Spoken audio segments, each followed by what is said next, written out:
Assalamualaikum warahmatullahi wabarakatuh. Sahabat-sahabat TikToker dimanapun berada, alhamdulillah sore ini saya bisa live ya, dengan judul apa adanya yang terjadi pada beberapa hari ini, 2 hari ini ya. Dengan judul mungkin nanti bisa ada yang berkomentar atau mau naik, monggo. Terima kasih yang sudah gabung sebelumnya. Judulnya debat di RA apakah terlambat ya. Yang dimaksud ialah debat. Waalaikumsalam warahmatullahi wabarakatuh. Terima kasih Mbak Ilus Usmawati ya. Terima kasih telah menyapa dan juga hadir. Semoga sehat selalu, lancar selalu, barokah, tambah barokah ya. Barokah umurnya, barokah keluarganya, barokah usahanya. Ini ada kabar bahwasannya Robitoh Alawiyah itu mengundang Kiai Imad dan kawan-kawan untuk berdebat di Robitoh Alawiyah. Apakah ini terlambat? Apakah ini tidak fair? Atau ini sudah tepat? Nah, itu banyak sekali ya, banyak komentar, juga banyak pendapat. Kalau saya pribadi dikatakan terlambat, mungkin ya, karena sudah 2 tahun ya. Kenapa kok terlambat? Mungkin dulu karena RA menganggap ini masalah mungkin tidak terlalu besar, akan segera berakhir seperti biasanya, karena sejak dulu ya kelompok atau golongan yang mempermasalahkan nasab habaib itu sudah dulu ada, cuma kecil sekali dan kekuatannya sangat kecil juga, dan isunya pun tidak mampu bertahan sampai beberapa bulan. Tapi ini di Indonesia anehnya sampai 2 tahun. Nah, makanya baru sekarang mungkin RA akan menyudahi ya, akan menyudahi polemik nasab ini ya. Kita dukung lah, kita apresiasi, walaupun banyak nyinyiran ya. Maksudnya nyinyir itu memang mungkin dari pihak mereka tidak berani. Ada pihak yang memang tidak menginginkan untuk polemik ini selesai, biar selalu dibuat bahan untuk mengadu domba atau untuk bahan cari cuan juga ya, lumayan buat buat konten kan gitu, untuk yang cari konten. Anda dukung siapa? Dukung Kiai Imad ya. Saya dukung Kiai Imad datang ya, walaupun dari bisikan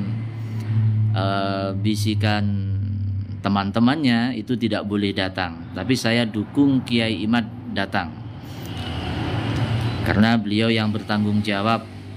Kalau beliau memang yakin ya, beliau yakin dengan tesisnya, ya seharusnya datang, karena siapapun akan pasti kalah jika berdebat dengan Kiai Imad. Makanya kalau Kiai Imad datang itu bagus ya, itu tandanya dia pede, tandanya beliaunya itu percaya diri bahwa penelitiannya itu memang benar. Semuanya yang akan membantah pasti kalah. Bagus itu. Tapi kalau sampai tidak datang, ya wassalam ya. Wallahu alam bisawab, wassalam. Jadi memang kalau kabarnya sih ada pernyataan dari Kiai Imad itu tidak mau datang karena alasannya tempatnya tidak netral gitu. Ya, saya mikir kenapa tidak netral, kan bukankah di saat di Banten itu Kiai Imad, mungkin ada yang mau naik, monggo ya, kalau ada yang mau naik kita diskusi. Bukankah saat di Banten tuh Kiai Imad mengatakan alasannya karena apa ya, karena tidak ada perwakilan dari RA. Sekarang bukan hanya perwakilan, bahkan lembaganya yang ngundang ya. Ibarat Kiai Imad itu hanya minta apa itu, minta ini dikasihkan dengan lauk-lauknya dengan lengkap ya, fasilitas sudah difasilitasi, sudah di pihak RA. Nah, ini kesempatan untuk Kiai Imad. Kalau memang Kiai Imad itu benar ya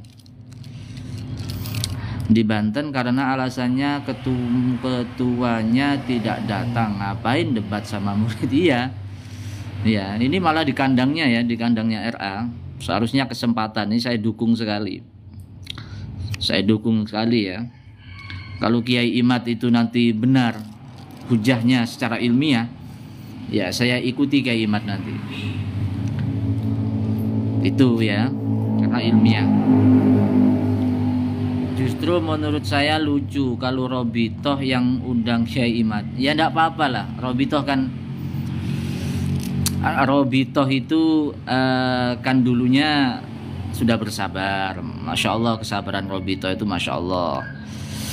Seharusnya ya lucu, yang menggugat, yang digugat kok malah ngundang, sebenarnya lucu. Cuma ini kan demi umat ya, demi umat Islam, demi rakyat, demi bangsa, demi negara. Artinya Robitoh dengan lapang dada itu mengundang ya, sebenarnya ya betul lucu, menurut jenengan lucu. Tuh. Assalamualaikum, menyala Kiai ya, menyala. Tapi kalau rambut saya nggak bisa nyala. Kalau punyanya Kiai Pesona Jiwa ini rambutnya menyala setelah Bahar. Itu ya. Mestinya pakai panitia independen, mungkin di kampus, kepolisian atau dinas kesehatan.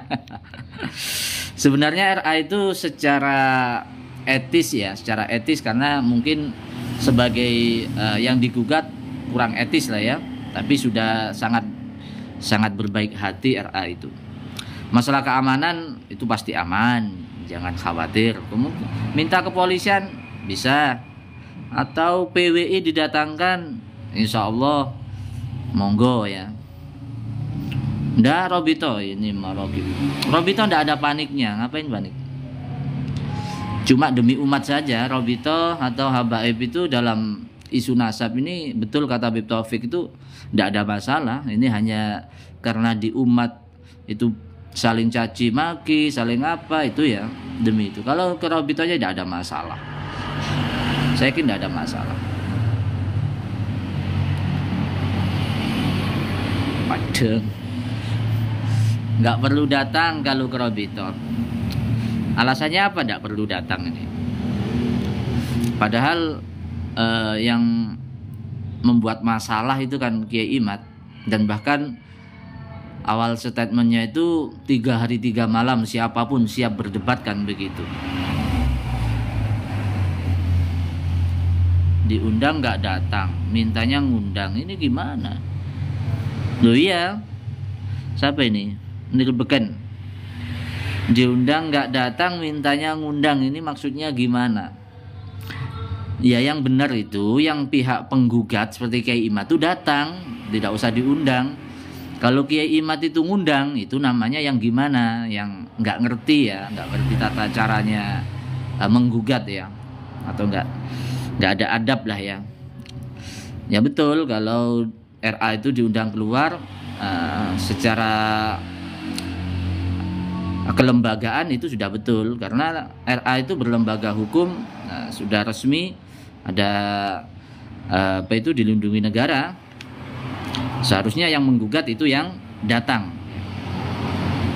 Itu seharusnya kalau memang ilmiah. Makanya sekarang kalau diundang ke Imad, ini kesempatan untuk benar-benar mengeksplor ya semua hujahnya, kekuatannya untuk merungkatkan habaib. Kalau menang, ya ini ya kalau menang saya ikut Kiai Imad. Kalau menang. Tapi menangnya secara ilmiah, bukan gontok-gontokan ya. Bukan walau aftal muftun. Begitu ya. Mungkin yang debat kita bisa adu jotos, ngapain diundang orang bukan silaturahmi atau menikah. Kamu nanya ya kamu nanya bagaimana tata cara kita mengundang, ada diskusi itu ya pakai undangan, apalagi lembaga resmi ya, Robito itu resmi pakai undangan. Dan tadi pun saya itu mengundang, salah satu dapat tugas untuk menyampaikan undangan ke Mama Gufron, dan sudah saya sampaikan. Saya datangi ke Pondok Unik Nusantara ya, karena itu sebuah cara yang harus kita sebagai warga negara yang baik, sebagai umat Islam, kita ada adab, ada tata cara ya. Kita mengundang walaupun sudah lembaga resmi, lembaga yang kuat, tidak ujuk-ujuk kita hanya mengundang pakai WA atau apa, itu ada prosedurnya. Itu sekaligus ini juga silaturahmi ya. Di sana nggak mau adu jotos atau apa, kan berhujah nanti. Gitu. Anda mindsetnya masih nggak netral. Nah, yang bilang saya netral siapa? Ya, saya tuh dukung dari dulu, masih tetap percaya bahwa Ba'alawi itu nasabnya sahih. Bahkan siapapun andaikan yang mau berhujah monggo, sesuai prosedur, sesuai ilmu nasab. Yang mengatakan nasab habaib itu putus, kenapa? Monggo kita diskusikan. Latar belakangnya apa? Monggo. Saya tidak netral, saya memang ada di pihak yang mempercayai nasab habaib itu tersambung ya. Gitu. Makanya saya sangat berharap Kiai Imad tuh mau datang ya, kalau memang gentle ya. Apa itu maksudnya? Bukan gitu ya, maksudnya kalau memang ingin mempertahankan tesisnya. Itu. Ini terakhir ya, kesempatan terakhir Kiai Imad itu mau menganggap tesis atau menganggap karya ilmiah, walaupun sebenarnya setelah Kiai Imad tuh mengatakan walau aftal muftun itu nggak ada ilmiahnya ya. Karena orang ilmiah itu tidak ada, mulai dari zamannya imam-imam kita, imam madhab arba, itu nggak ada yang memfatwakan walau aftal muftun, itu nggak ada. Malah kata siapa itu ya, Imam Syafi'i, pendapat saya bisa salah, pendapat kalian bisa benar. Kalau di suatu saat pendapat saya ini salah dan kalian menemukan kebenaran, ya jangan pakai pendapat saya, pakailah pendapat kalian, kan begitu. Kiai Imad kan tidak. Walaupun semua ulama berpendapat bahwa nasab habaib itu benar tersambung pada Rasulullah, maka Kiai Imad kan nggak mau menerima. Dan ini bukan ilmiah namanya, sakrepe dhewe kan. Keras kepala saat itu, nggak tahu kalau sekarang. Ya, keras kepala. Ya benar kata Mahesa, tadi saya lihat videonya Mahesa, itu mengatakan Kiai Imad itu salah, tidak mau hadir dengan alasan karena tempatnya tidak netral, itu salah.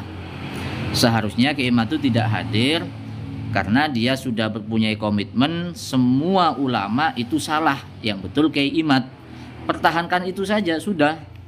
Itu lebih baik daripada mintanya itu minta di kampus Wali Songo atau lain sebagainya. Itu malah salah kata Mahesa. Ya betul juga.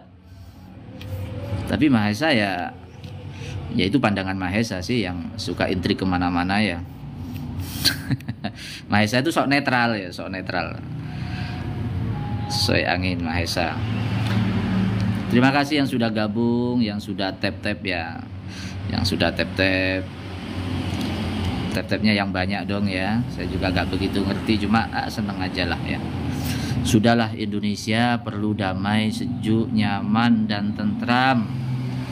Jangan fun, berbesar mas, jangan berbesar mas. Iya, saya Maka ini jalan terakhir ya, biar Indonesia damai, tidak gontok-gontokan sesama muslim, gontok-gontokan. Ini orang-orang di luar Islam ini ketawa semuanya, kok bisa orang umat Islam kok bisa diadu domba dengan hal yang sepele ini, gitu ya. Betul-betul sepele masalah nasab ini. Tapi kok sampai 1-2 tahun ini ada apa gitu loh ya. Sepele, sangat sepele. Karena ilmu nasab itu ilmu yang ada pakemnya, ilmu yang ada metodenya. Jadi siapa yang salah, siapa yang benar itu sebenarnya sudah ketemu. Nggak perlu tahunan, 1 bulan 2 bulan selesai. Gitu. Jadi ini kita memang diadu domba. Itu, memanfaatkan Kiai Imad. Ya semoga lah ya, masalah nasab biarkan mereka yang lagi mengurus. Ya, ini bukan sekedar masalah nasab ya, ini bukan sekedar masalah nasab kita anggap selesai. Kiai Imad keluar dari kaidah nasab. Kiai Imad sudah menyelisihi semua ilmu nasab, ulama nasab. Jadi kita sebenarnya sudah menganggap selesai.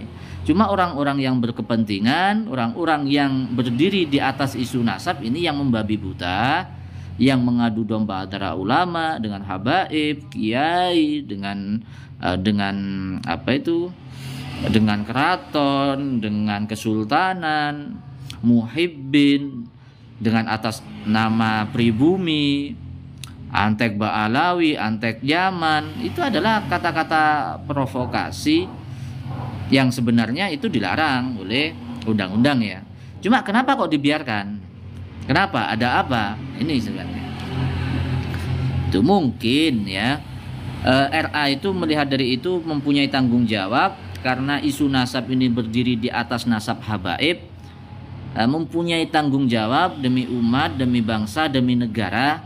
Kalau memang nanti itu diputuskan, di situ memang Kiai Imad itu secara ilmiah salah, maka mungkin sebagai tunggangan, sebagai pijakan orang-orang yang tidak bertanggung jawab itu akan melemah. Karena ini isu kuatnya mereka berdiri di isu nasab. Dikatakan habaib itu memalsukan nasab, bahkan memalsukan makam-makam, memalsukan sejarah, memalsukan sejarah NU. Itu kan itu berdiri di atas isu nasab. Ya. Itu yang sebenarnya menjadi tanggung jawab RA. Walaupun secara orang kalau mempunyai dasar keilmuan itu sangat tidak relevan ya. Kenapa umat Islam, warga negara Indonesia itu kok gampang terpengaruh oleh orang-orang, kelompok-kelompok yang sengaja untuk membuat gaduh ini? Ya karena selama ini umat Islam atau warga negara Indonesia itu hanya senang menikmati ya, hanya menikmati hasil kemerdekaan tanpa mau belajar sejarah. Bagaimana sejarah antara ulama dan para habaib, bagaimana sejarah kemerdekaan, hubungan antara ulama dan habaib dengan umara. Itu mereka tidak belajar. Akhirnya sekarang diadu domba karena ketidaktahuannya. Juga tidak pernah belajar bagaimana siapa habaib itu, siapa dzurriyyah itu. Ilmu agamanya juga kurang. Akhirnya ya ini yang terjadi ya. Maka ya sudah tepat RA mengadakan itu. Semoga Kiai Imad dan semuanya datang. Termasuk tadi saya sudah sampai kepada Pondok Unik Nusantara, sudah saya sampaikan baik-baik. Bahkan sebuah pandangan-pandangan secara agama, pandangan secara nasionalis kita sepakat saat itu dengan Agus Ubad. Akar masalahnya kita sudah ketemu. Beberapa akar masalah dari habaib kita ketemukan. Berapa akar masalah dari orang-orang yang menggugat habaib itu sudah kita sama menemukan hal itu. Makanya kalau andaikan nanti ketemu di sana ada diskusi, insya Allah umat akan tercerahkan gitu ya. Yang bermasalah itu kan kelompok. Nah ini lagi, ini bahasa kadrun ini ini dulu yang memang dipakai oleh PKI ya, orang dipakai orang-orang yang memang ini enggak, sebenarnya ini Muraqabatuk ya, ini benderanya Palestina tapi ya kurang tepat Anda ya dipersoalkan seolah-olah yang salah Kiai. Ya memang salah. Kiai Imad, ini menurut saya Kiai Imad itu dari latar belakangnya saja sudah salah. Kiai Imad itu melatar belakangi tesisnya dengan mengatakan karena ada banyak atau oknum dan banyak habaib yang yang akhlaknya buruk, yang tingkah lakunya tidak sama dengan tidak mencerminkan akhlak Rasulullah, makanya itu dibuat dasar tesis. Itu saja sudah tidak ilmiah. Dari dasarnya Kiai Imad itu sudah tidak ilmiah. Metodenya juga sudah tidak ilmiah. Gitu loh ya, kalau kita mau menilai ya. Tapi siapalah saya ya. Kita cuma bisa, kita orang biasa, kita cuma bisa mengikuti ya. Dan walaupun saya orang biasa, saya bukan orang-orang yang di situ, saya tidak diperhitungkan, tapi ucapan saya ini saya bisa bertanggungjawabkan. Siapa yang mau mengatakan, yang membantah bahwa latar belakang Kiai Imad tidak ilmiah, monggo. Metode penelitian Kiai Imad itu juga tidak ilmiah, monggo. Dalam kitab yang dibawa oleh Kiai Imad, kitab Rosail, kitab Muqaddimat, dan semua kitabnya saya punya. Itu. Monggo mau dimulai dari mana kalau memang mau diskusi. Itu ya. Kalau datang justru kesannya nggak ilmiah. Repot Anda ini ya, repot.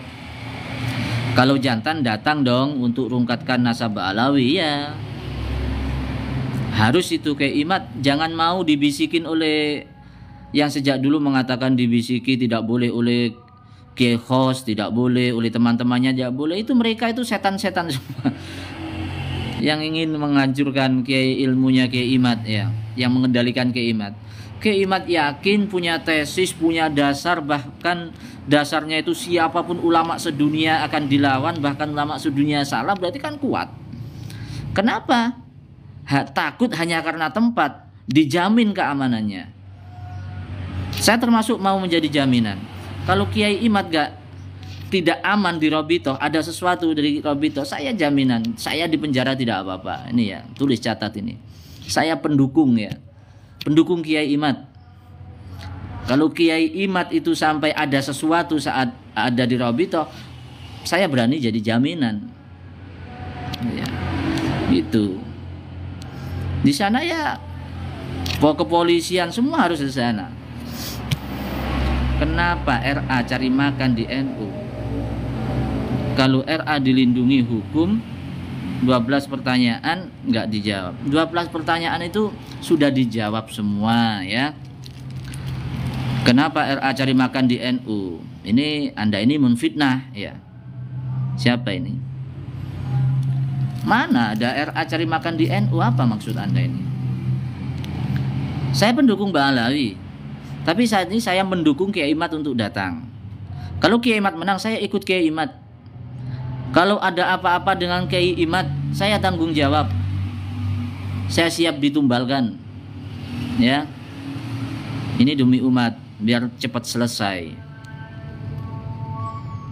Ini akibat Kiai Imad ini banyak permusuhan. Jangankan di kalangan umat Islam, ada yang dikatakan pribumi, ada non pribumi. Ini nggak boleh, secara hukum tidak boleh. Kita semua sudah NKRI, sudah menjadi satu, Bhinneka Tunggal Ika, nggak ada. Sudah dihapus mulai 1948, kata-kata itu sudah dihapus. Kenapa sekarang digaung-gaungkan lagi? Ya, kita biar tetap bersaudara. Katanya siap diskusi dengan siapa saja, tapi takut untuk mendatang. Iya itu yang kita amat sayangkan itu. Kok masih ada yang percaya pada Kiai Imad kalau seperti itu? Tapi kalau Kiai Imad mau datang, itu seharusnya diacungi jempol oleh para pendukungnya, karena dia gentle, dia tanggung jawab dengan apa yang dikatakan, tanggung jawab dengan ilmiahnya, tanggung jawab dengan 3 hari 3 malamnya, tanggung jawab dengan siapapun ulama itu pasti kalah, dan dia tidak akan bisa kalah. Kan begitu. Tapi belum debat pun kok sudah tidak mau. Lah ini maksudnya itu pendukungnya kok mau dibodohi seperti itu. Seharusnya pendukungnya ini mendukung Kiai Imad harus datang. Keamanan 100%.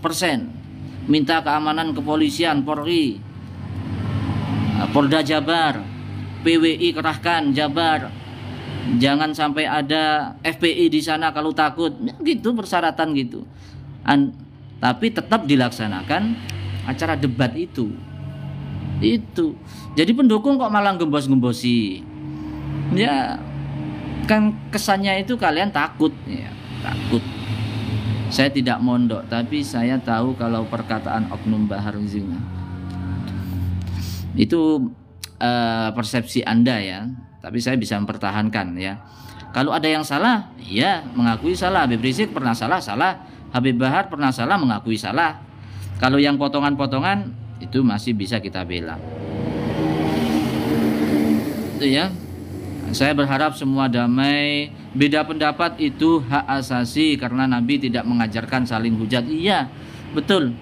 Kiai Imad itu mau membatalkan habaib itu nggak apa-apa, tapi jangan memprovokasi, dibawa kemana-mana. Itu dengan dibungkus dengan provokasi, kata-kata ilmiah dibungkus dengan provokasi, hujatan-hujatan. Itu yang kita sayangkan. Kalau Kiai Imad cuma berpendapat saya tidak percaya dengan nasab habaib, tidak apa-apa, tapi jangan ada provokasi. Itu yang kita sayang. Apalagi Gus Abbas itu tidak apa-apa kalau nggak percaya, tidak apa-apa, nggak butuh itu juga. Robito tidak butuh itu. Kalian percaya iya, tidak percaya iya, tapi jangan provokasi umat. Jangan menfitnah habaib itu antek Belanda, jangan menfitnah habaib itu Yahudi, jangan menfitnah habaib itu menjajah. Itu kan fitnah semua itu. Kalau damai Habibnya yang ngaku dzurriat Nabi, dibuktikan dong. Buktinya sudah ya Johannes, buktinya sudah diakui oleh ulama-ulama nasab yang berkompeten, yang mempunyai otoritas, yang masih hidup. Ya. Itu loh ya. Apalagi apakah dengan dukungan Anda terhadap satu kubu bisa membereskan masalah? Setidaknya kita semuanya kan dipertanggungjawabkan. Setidaknya kita nanti ada tanggung jawabnya di akhirat. Kalau bisa kita ada manfaatnya di dunia. Itu ya. Ya ikut merelai itu. Saya sudah 2 tahun bang. Saya 2 tahun bukan siapa-siapa. Saya itu tidak ada kepentingan. Saya bukan dari habaib. Saya juga bukan dari golongan Kiai Imad. Bukan. Tapi banyak yang bertengkar. Teman-teman saya bertengkar, ada yang pro, ada yang kontra. Bahkan ada keluarga kiai yang juga saling berseteru. Ini kan sangat, kalau ilmiah itu nggak seperti itu. Ilmiah itu tidak membuat orang itu berpecah. Ilmiah itu saling menghormati. Bagaimana Imam Syafi'i tidak sama dengan Imam Malik, Imam Malik tidak sama dengan Imam Abu Hanifah. Itu kan ada yang tidak sama. Itu menjadi rahmah, menjadi kasih sayang, saling menghormati. Kenapa tesisnya Kiai Imad ini tidak sama lalu menjadikan pecah belah? Ini kan ada yang salah ya. Dulu. Makanya ini cepat dibenarkan.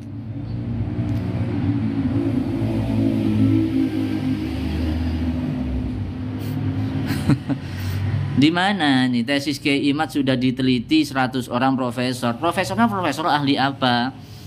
Tesis Kiai Imad ini bab nasab. Jadi kalau yang meneliti itu seharusnya orang-orang yang ahli nasab, dan sudah diteliti oleh 3 ahli nasab, Syekh Ibrahim bin Mansur dan juga Syekh Madi Rojai. Siapa lagi itu? Itu mengatakan Kiai Imad ini jahil dalam ilmu nasab, bahkan jahil murakkab. Itu loh. Itu baru ilmiah, karena dengan bidangnya. Ilmiah itu ada bidangnya, nggak semua profesor itu bisa menilai salah satu bidang.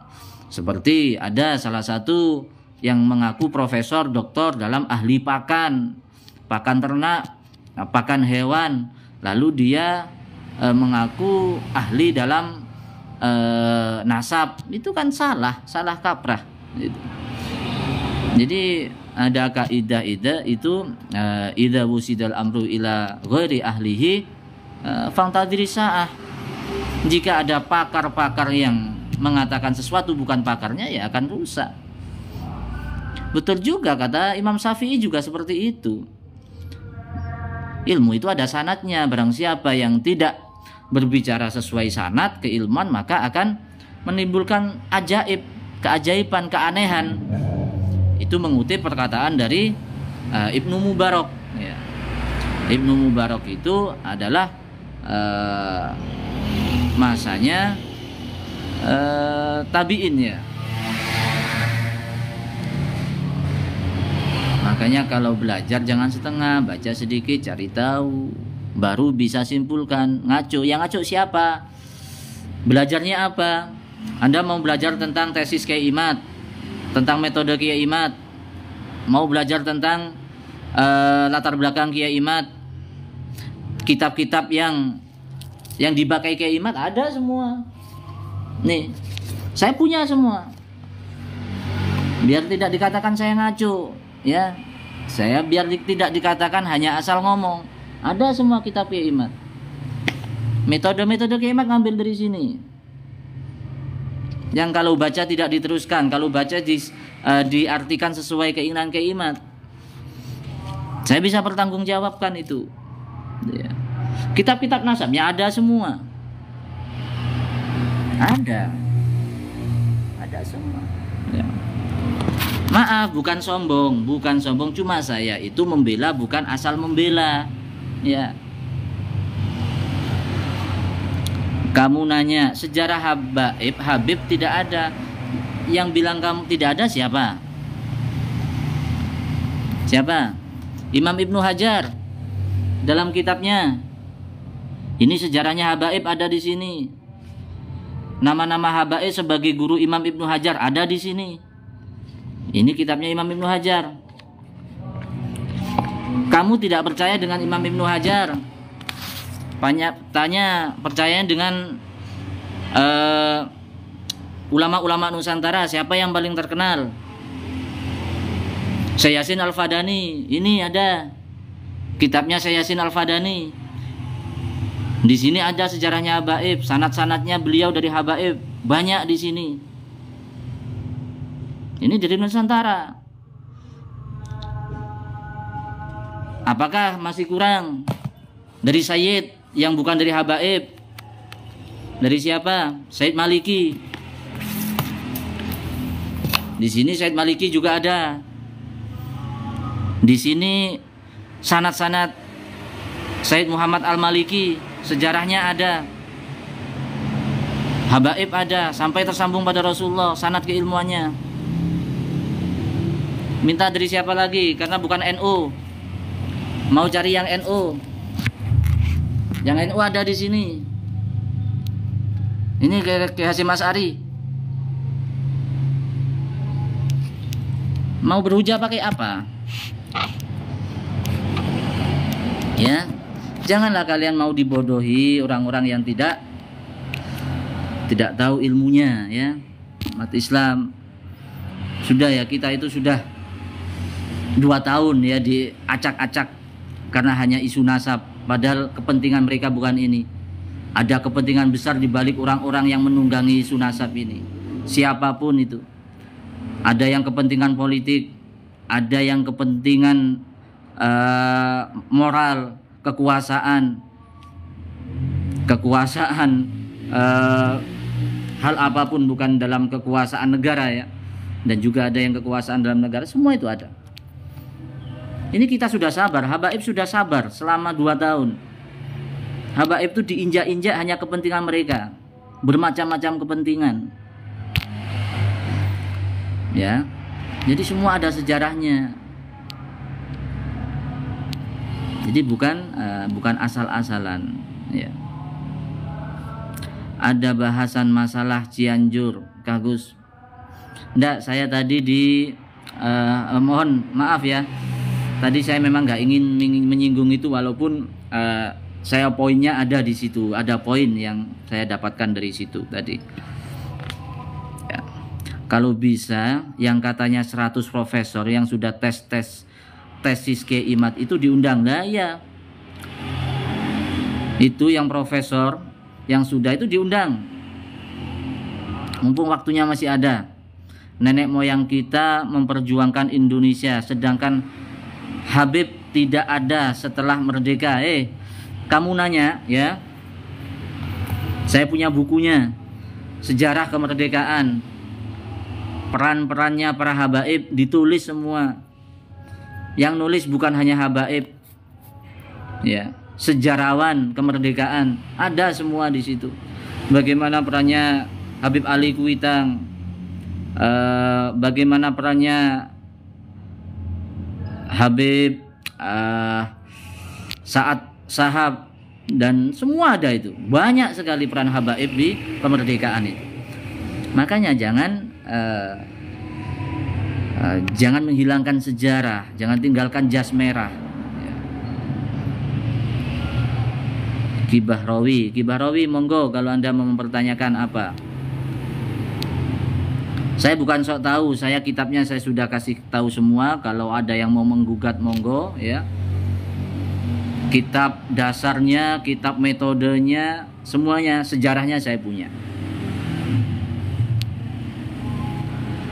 Sealim apapun mukibin derajatnya hanya di kaki Ba'alawi. Dan saya mau seperti itu ya. Dan itu pendapatnya ulama-ulama besar ya. Karena khususiyah kemuliaan zuriyah Nabi itu kemuliaan yang sangat tidak bisa ditandingi dengan apapun. Itu juga pendapat dari Imam Ghazali. Saya siapa ya? Saya ikut ulama. Belum tanya siapa. Kamu jangan menyalahkan kalau nggak tahu apa-apa. Saya kalau berani menyalahkan saya tahu, Bang. Ya. Jadi lo ikhlas negara lo dijajah sama gerombolan Habib. Kamu ini tahu apa? Jajah apa ya? Kalau yang mau naik monggo ya, bilang dulu ya. Apa yang mau naik monggo. Tapi waktunya sudah, mungkin nanti malam ya. Ya, terima kasih semuanya yang sudah hadir. Mohon maaf ya jika ada salah kata yang menyinggung jenengan. Semoga semuanya diberi hidayah oleh Allah. Hadanallahu wa iyyakum ila sirathil mustaqim. Semoga kita tetap di jalan Allah, tetap di jalan Ahlussunnah wal Jamaah, mencintai, menghormati, meyakini dzurriyyah Nabi termasuk para habaib, hingga insyaallah Indonesia senantiasa jadikan baldatun thayyibatun wa rabbun ghafur. Sekian, terima kasih semuanya yang sudah hadir. Mohon maaf. Wassalamualaikum warahmatullahi wabarakatuh.